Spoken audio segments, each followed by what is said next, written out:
এই হুমন্ত, এই তুই কেন কি শুরু করছু? কিরে ভাই আমি কি শুরু হলাম? এই তুই আমার দোকানের প্রত্যেকটা কাস্টমার তুই কেড়ে নিছু। এই স্যার, তোর ধরনের কাস্টমার আসে আমার এনে তোলে, তাতে আমার দোষ কি? এই তুই তো কাস্টমারই ধরে রাখা পারস না, তুই বই ধরে রাখা পারস তো? কি তুই বউ নিয়ে কথা গুলো তোর কাছে খবর আছে রে? তোর এই ভাই দাঁড়ান, দোকানদার মারামারি উঠতেছেন, কাহিনী কি আপনাকে? আরে ভাই, আমার দোকানের প্রত্যেকটা কাস্টমার ওর দোকান থেকে এমবি কেনে, আমার প্রত্যেকটা কাস্টমার ও কেড়ে নিছে। কি রে ভাই, ব্যাপার কি? আরে ভাই, ব্যাপারের আবার কি আছে কোন তো? কাস্টমার আমার কাছে আসিয়া এমবি মিনিট এগুলা কম দামে পায়, এই জন্য আমার কাছ থেকে নেয়। এই ভাই তাহলে তো ঠিকই আছে, আমি কাস্টমার, যেখানে কম পাবো সেখানেই তো যাবো।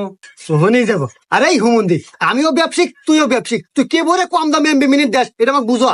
ওরে হুমুন্দি, আমার কাছে আছে হিমেল টেলিকম, যেটা পাওয়া যায় লেগা গুগল প্লে স্টোরে। ওখানে যায়া ওই অ্যাপসটি ডাউনলোড দিয়া ওখানে তোর যাবতীয় তথ্য দিয়া ওখানে একটা অ্যাকাউন্ট খোলা লাগবে। তো যাই হোক বন্ধুরা, আমি অবশেষে বুঝতে পারছি।